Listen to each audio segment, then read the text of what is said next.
요즘 건강에 고민이 많으시죠? 다른 거 없어도 또 건강에 걱정과 고민이 많을 텐데 잘 아시는 대로 이게 코로나 바이러스인가요?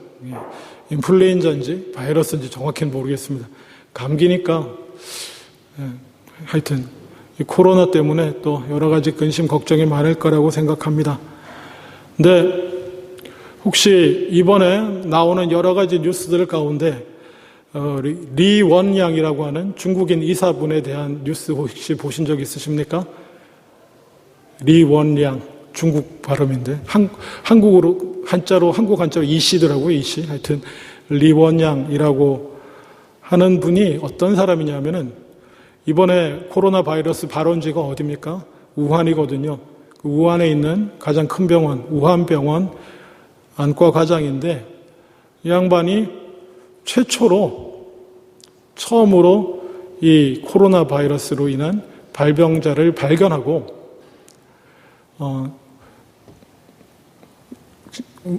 그 중국 사람들이 쓰는 페이스북 같은 거 있던데 이름 제가 정확히 모르겠습니다. 하여튼 거기에다가 올렸어요. 전체로 그냥 긴급하니까 7명 발견됐다. 근데 자기는 처음에 사스라고 생각했어요. 여러분 기억나시죠? 옛날에는 메르스, 사스 그래가지고 새로운 어떤 건지는 모르겠고 사스랑 비슷하니까 이것도 발생했다고 해서 사스라고 이렇게 올렸었습니다.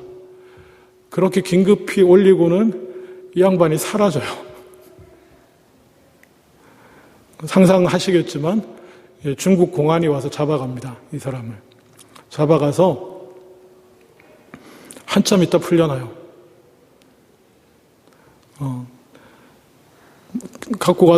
잡아가서 무슨 짓을 했는지는 모르지만 풀려나면서 이렇게 글 하나 쓰고 나왔습니다. 이러한 유언비어를 다시 한 번 더 살펴할 시에는 위법한 행위므로 제재를 네가 받을 거다. 여기에 동의하냐? 거기에 사인하라고 그러고 사인하고 그리고는 나왔습니다. 나중에 얘기하면 자기가 동의한 게 가족들 걱정 때문에 거기다 사인하고 나왔다고 뭐 이렇게 얘기를 했는데 어쨌든 이분이 그러고 나서도 조용히 환자들을 섬기다가 이 신종 코로나에 1월 8일에 감염돼서 약 한 달 뒤인 2월 7일에 사망하게 됩니다. 그리고 이분의 얘기가 알려졌어요. 결국에는 온 중국인들한테 널리 알려져서 이 중국 정부에 대한 거의 처음으로 중국 지식인들이 나서서 정보들을 폐쇄하지 말라. 우리에게 언론의 자유를 허락하라. 검열하지 인터넷이니 이런 거 검열하지 말고 처음은 아니지만 거의 천안문 사건 이후 처음이라고 그래요. 처음으로 온 지식인들과 젊은 사람들 이런 모든 중국인들이 나서서 그렇게 요구하고 나섰다고 합니다. 그리고 이 리원양 의사의 사망일인 2월 6일을 언론 자유의 날로 지정하라고 이러면서 지금 중국이 들썩거리고 있다고 합니다. 저는 또 이러면 궁금해집니다. 이런 분들 이름이 한 번씩 나오면 저는 궁금합니다. 뭐가 궁금하죠? 제가 이런 분들, 유명한 분들 한 번씩 뜨면은 선행을 했다, 이렇게 좋은 일을 했다, 의로운 일을 했다, 이런 분들 이름 뜨면 제가 뭐가 궁금할 것 같습니까, 여러분? 그렇죠? 이분 크리스찬인가? 찾아봤어요. 아니나 다를까 이분 우한교회에 출석하시는, 중국의 교회에 출석하시는 그리스도인이었습니다. 네. 별로 안 놀라세요? 그리스도니까 당연하지 그런 생각이 드시나요? 중국의 그 사모한 분위기 속에서 알리고 잡혀 들어가고 그리고도 그는 진실이 중요하다는 말을 남기고 이렇게 돌아가셨는데 그리고 놀랍게도 이분이 소천하셨을 때 나이가 33이에요. 어떻게 적용하에 따라 34이다 이렇게 우길 수도 있지만 예수님도 똑같잖아요. 33일치 34일치 하여튼 소천하신 날 그 나이가 그렇더라고요. 너무 신기해서 어쨌든 이분이 그러면서 또 다른 얘기들이 돌아요. 사실은 코로나에 감염돼 죽은 게 아니고 공안이 어떻게 했을 수도 있다. 뭐 이런 얘기도 떠들고 있다고 합니다. 어쨌거나 이분이 죽으심으로 용감하게 말하고 죽으심으로 중국이 어쩌면 변하지 않을까. 뭐 괜한 생각을 해봅니다. 중국도 기도의 대상입니다. 뭐 어쨌거나 그러면서 이분은 누가 봐도 그리스도인이다. 그리스도인으로서 할 만한 일을 했다라고 저는 생각했습니다. 그리고 나서 저는 이분이 그리스도인으로서 이렇게 한 일을 뭐로, 성경에 나오는 단어로 뭐로 표현할 수 있을까? 라고 생각을 해봤습니다. 이분의 이러한 행동은, 그리스도인으로서 이러한 실천을 하신 이 행동은 성경에 나오는 단어로 여러분 뭐에 해당하겠습니까? 제 질문의 답은 항상 가까이에 있습니다.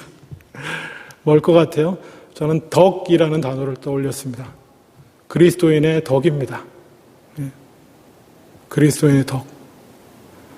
여러분, 우리가 믿음으로 구원 얻습니다. 아멘, 할렐루야입니다. 근데 보통은 거기서 다 멈춥니다. 나는 구원받았네. 구원 열차 올라타고 하늘나라 가겠네. 뭔 일이 일어나도 뭐 지금 죽어도 어쩌고 뭐 하여튼 믿음으로 다른 거 다 필요 없네. 룰루랄라 끝이에요. 근데 성경은 제가 지난주에도 이 본문 가지고 말씀드렸지만은 하나님이 우리를 믿음으로 구원 얻게 하신 이유는 그것 때문에 아니에요. 오늘도 한 번 더 읽었지만 뭐 어떻게 하려고 우리를 구원하셨다라고 합니까? 4절에 보면 보배롭고 지극히 큰 약속, 예수 그리스도를 통한 구원의 약속이죠. 그것을 우리에게 주사 이 약속으로 말미암아 우리의 죄된 욕망 때문에 그냥 의미 없이 썩어져갈 우리 인생 그런 것들을 피해서 어떻게 하도록요? 신성한 성품에 참여하도록 우리를 참여하는 자가 되도록 우리를 구원하신 겁니다. 죽어서 이제 믿음으로 구원 얻었으니까 네 멋대로 살다가 그냥 신나게 살다가 천국 가라. 죽음의 걱정은 버리고 그런 게 아닙니다. 구원하셔서 예수님이 그렇게 큰 희생을 치른 이유는 신의 성품에 참여하는 자가 되도록 하나님의 성품에 우리를 참여시키기 위해서입니다. 우리의 성품은 무엇을 목표로 해야 된다고요? 하나님의 성품이요. 그게 우리 인생의 존재 이유입니다.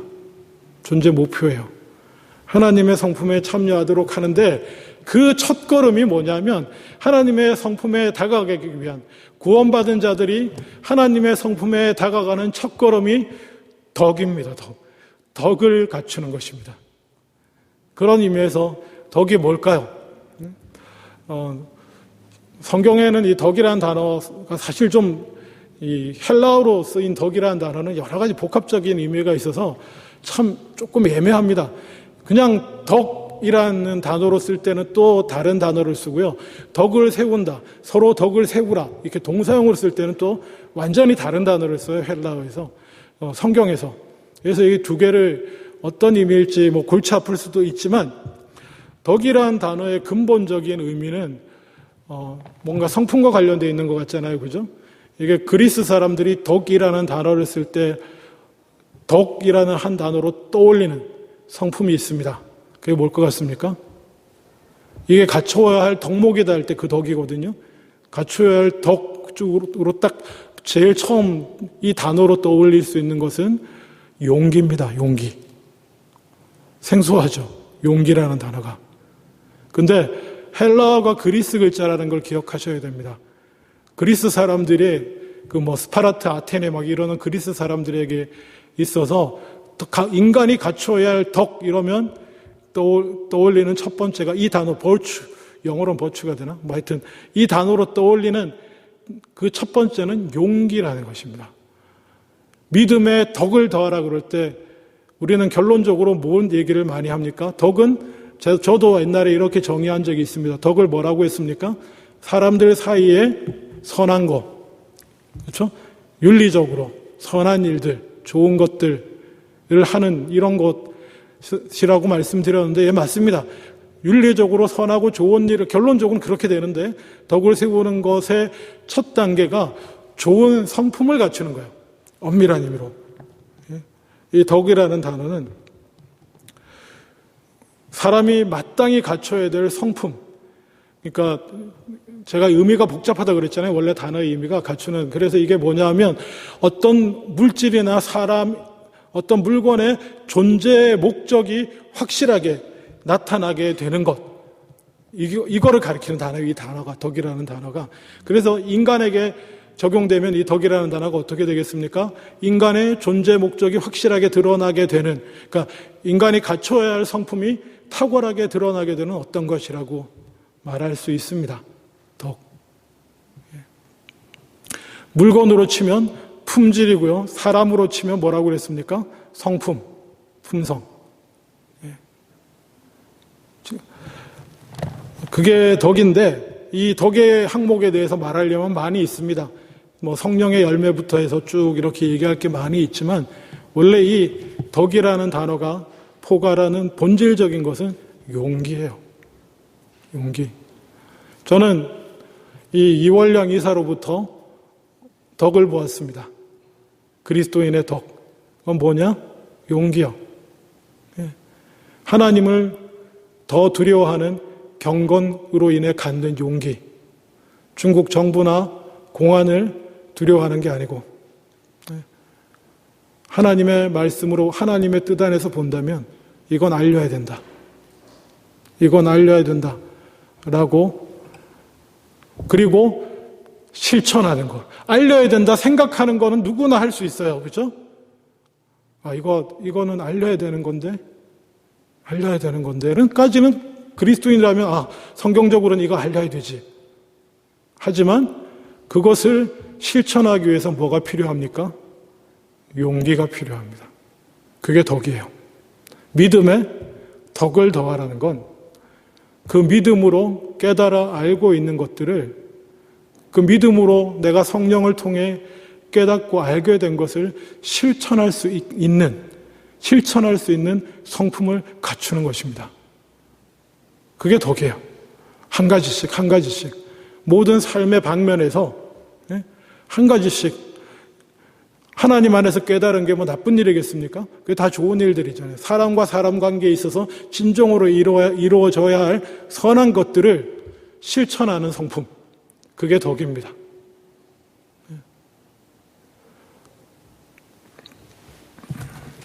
여러분, 믿음에 덕을 갖추실 수 있기를 주님의 이름으로 축원합니다. 물론 믿음으로 구원 얻습니다. 덕이 별로 없다고 구원 못 받거나 천국 못 가거나 하진 않을 텐데, 하나님의 은혜로. 그렇지만 하나님을 사랑하는 우리들은 마땅히 덕을 갖추고자 애써야 될 줄로 믿습니다. 덕은 품성입니다. 실천할 수 있는 성품. 하나님의 뜻을 믿음으로 실천할 수 있는. 그렇다면 덕만 있으면 되는가? 성경은 또 뭐라고 말합니까? 덕에는 뭘 더해야 된다고 말합니까? 덕에는 지식을 더하라라고 말합니다. 우리 예수 믿는 사람들은 믿음이 중요하다 이것을 강조하다 보니까 가끔 어떤 거를 이렇게 천실하기보다는 좀 무시하냐면 지식을 무시합니다. 지적인 것을 무시합니다. 신경 안 쓰려고 해요. 왜냐? 지식적으로 많이 공부하면 믿음에 방해가 될 것 같아서 이렇게 많이 연구하면 하나님 믿는 거는 그냥 믿으면 돼. 단순하게, 심플하게. 괜히 머리만 커지고 복잡하게. 그럴 필요 없어. 믿음의 힘은 단순하게 나오는 거야. 진리 이렇게 딱 몇 가지 믿어야 될 거 딱 믿고 그냥 믿는 대로 행하면 그게 능력이고 파워고 이렇게 특히 한국적인 전통에서 그렇게 많이 생각하는 것 같습니다. 근데 성경은 뭐라고 말하냐면 그게 사실은 덕이, 믿음의 덕까지는 우리 한국교회 전통으로는 잘 나갑니다.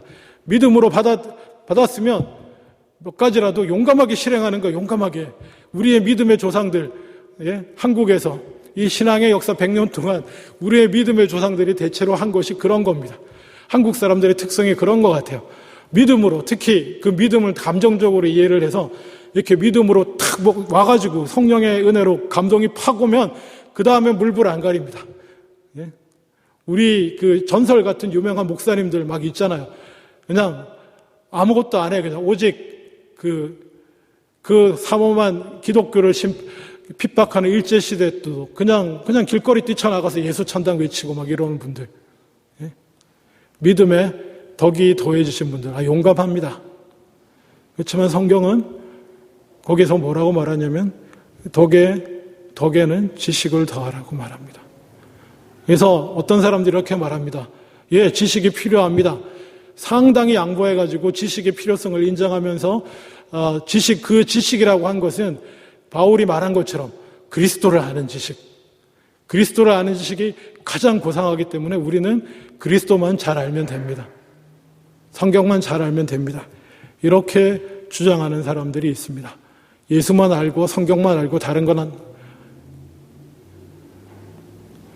물론 모르는 것보다 아는 게 중요합니다. 모르는 것보다 아는 게 중요한데 예수 그리스도 성경 말씀을 아는 게 중요한데 여러분 그러면 그것은요 얼마나 큰 오해를 동반한 얘기냐 하면은 여러분 이 세상이 누구 겁니까? 이 세상에 존재하는 진리와 지식이 누구 겁니까? 마귀 건가요? 이 천지를 운행하고 운영하고 세상에 돌아가며 전 우주의 법칙들과 이런 것들 누가 만드는 거예요? 그게 누구 겁니까? 사탄 마귀 건가요? 아니요. 하나님 것입니다. 아멘? 여러분 이거 반드시 기억해야 돼요. 세상에 하나님께 속하지 않은 진리는 없습니다. 세상의 진리는 하나님 거예요. 여러분. 성경만이 하나님의 진리가인 것이 아닙니다. 그래서 신학적으로는 이렇게 말하잖아요. 특별 계시가 있고 일반 계시가 있는 거예요. 일반 계시는 계시 아닙니까? 물론 우리가 타락해서 특별 계시를 통해서 구체적으로 찝어줘야 우리가 좀 더 이해의 폭이 넓어지지만 특별 계시를 통해서 다가갈 수 있는 일반 계시도 하나님의 겁니다.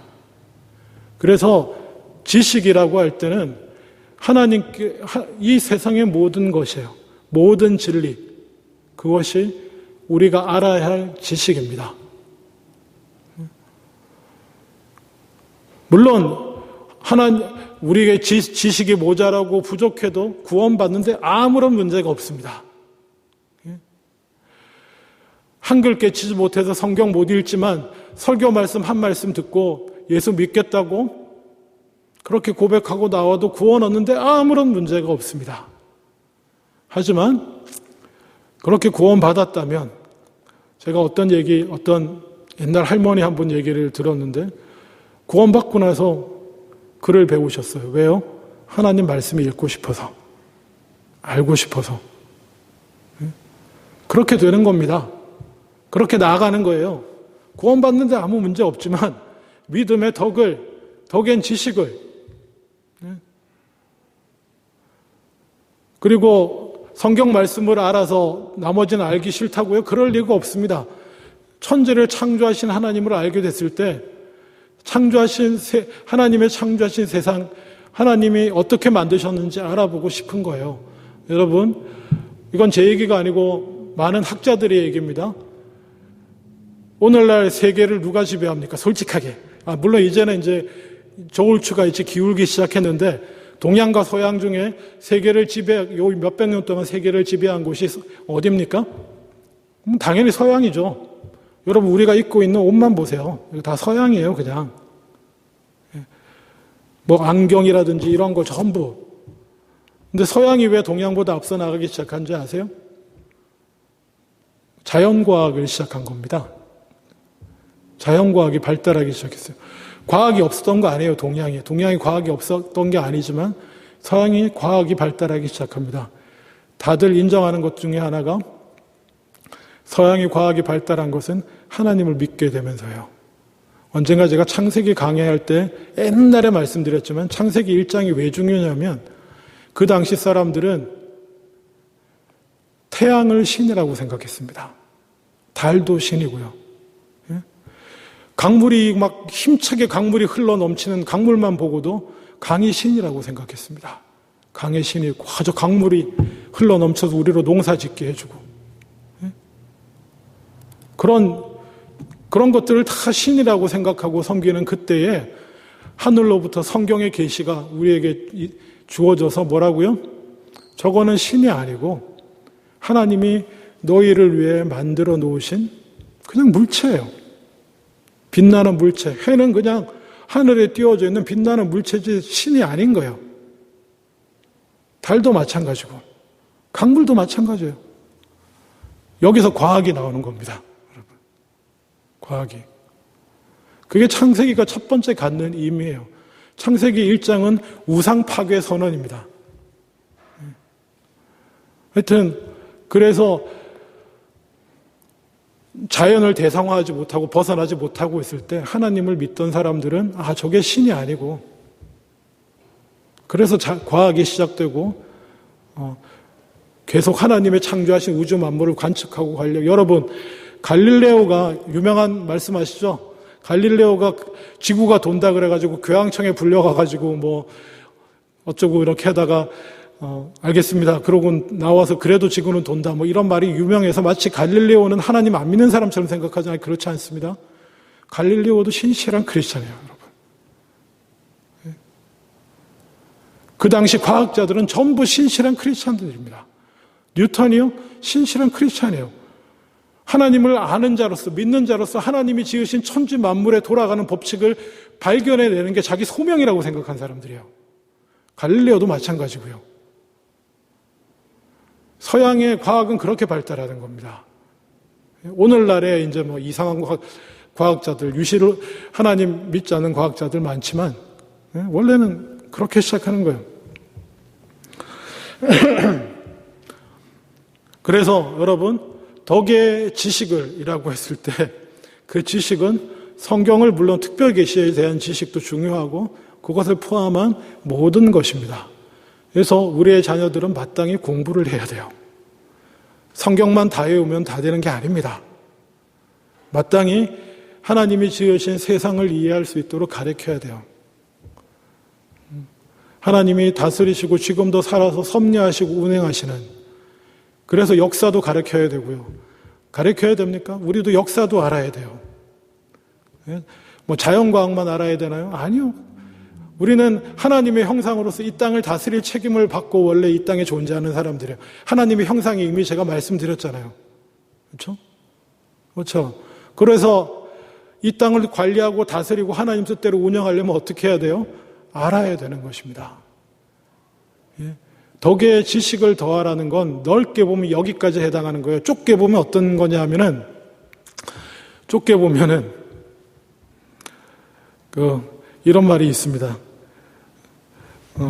저도 최근에 찾아서 알게 됐는데, 심리학의 내용 중에 더닝 크루거 효과라고 하는 게 있습니다. 이거는 실험적으로 밝혀낸 사람 두 사람의 이름을 합친 건데요.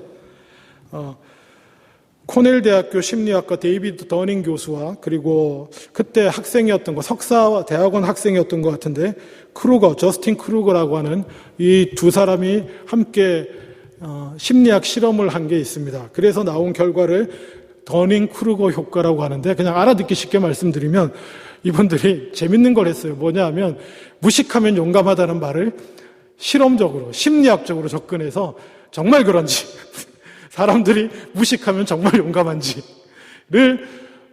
조사했어요. 표본 조사를 하고 실험적으로 조사를 해서 결과를 낸 겁니다. 여러분, 무식하면 용감할까요? 아닐까요? 심리학이라는 건 100%는 아닙니다. 대체적으로 70-80% 이상 무식하면 용감하다. 그렇다 1번, 아니다 2번. 자, 1번 무식하면 용감하다. 네, 감사합니다. 아니다. 그렇죠? 이런 연구가 화제가 되는 이유는요, 무식하면 용감하다는 게 증명됐기 때문에 그렇습니다.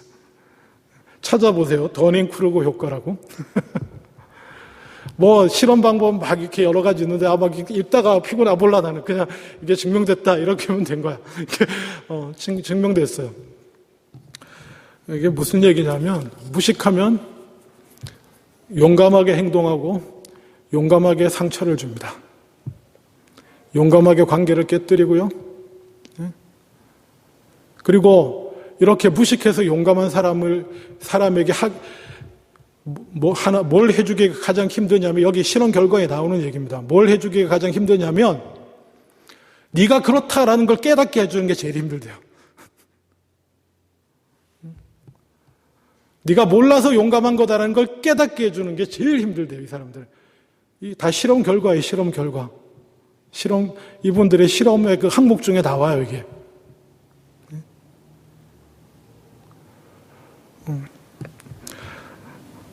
그래서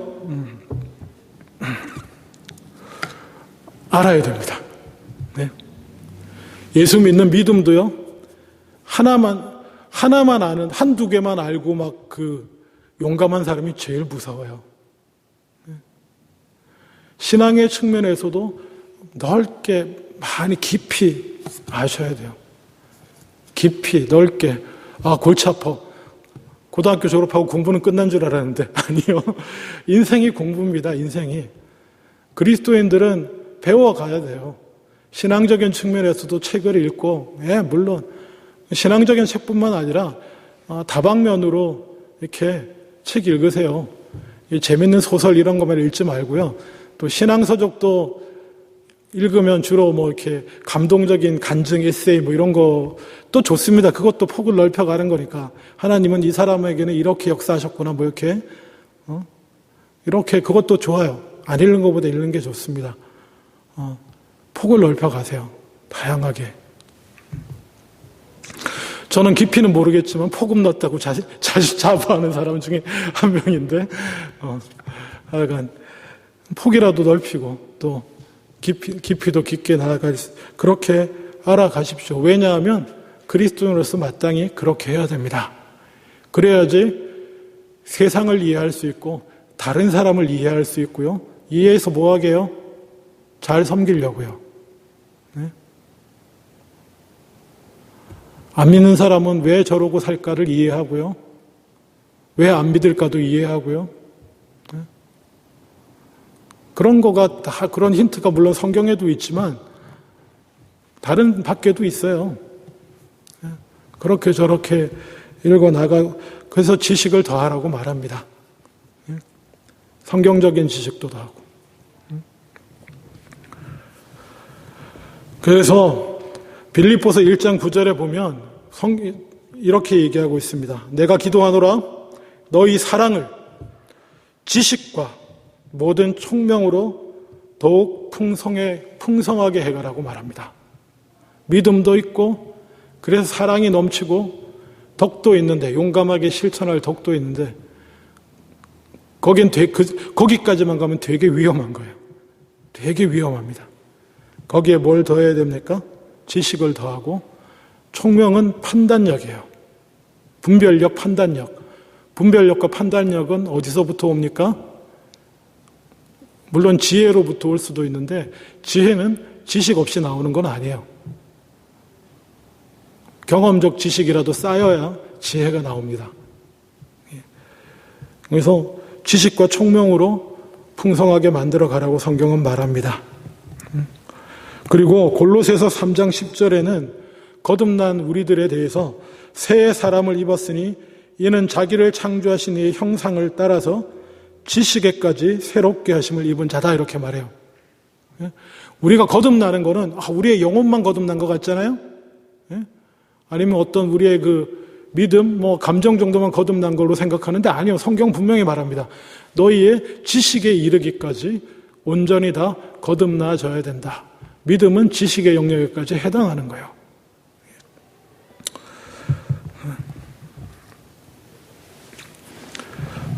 말씀을 맺기를 원합니다. 믿음에 덕을 세우고 덕에 지식을 더하십시오. 근데 말입니다. 지식은 그리고 믿음과 지식 사이에는 덕이 있습니다. 뭐냐 하면 성경은 사실은 덕을 아주 강조하고 있습니다. 제대로 된 덕을 이루기 위해서 지식이 필요한 거예요. 제대로 된 실천하는 성품, 용기, 이런 성품들을 우리 속에서 발현시키기 위해서 지식이 필요하고 믿음도 필요한 거예요. 그걸 꼭 기억하십시오. 덕은 나만 갖추는 게 아닙니다. 성경은 우리의 존재 이유들 중에 한 가지로 로마서 15장 2절에 우리 각 사람이 이웃을 기쁘게 하되 선을 이루고 덕을 세우라고 말합니다. 여기서 덕을 세운다는 것은 다른 사람들도 예수 그리스도 이 좋은 성품을, 덕스러운 성품을 갖추도록 도와준다라는 것이에요. 그 얘기하는 얘기입니다.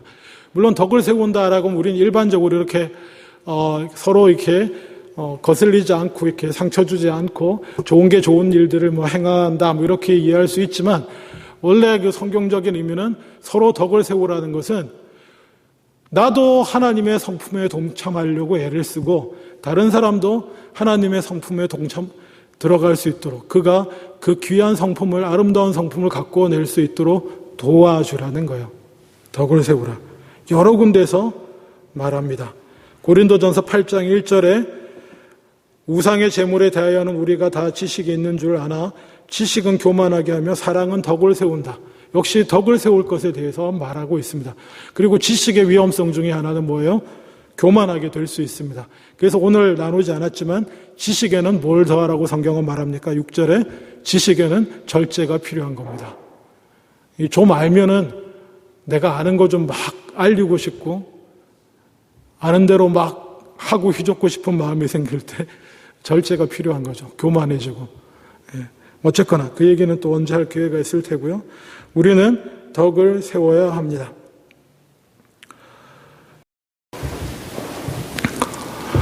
아버지 하나님, 덕을 세우는 자가 되게 하여 주시옵소서. 우리를 구원하신 이유 중에 하나, 우리를 불러 모아서 교회로 세우신 가장 큰 이유가 서로 덕을 세워주는 일입니다. 그것을 기억하고 믿음의 덕을, 그리고 덕의 지식의 절제를 그렇게 세워나가는 우리들 다 되게 하여 주시옵소서. 감사드리고 예수님 이름으로 기도합니다. 아멘. 다 일어나셔서 찬송하시겠습니다. 465장입니다.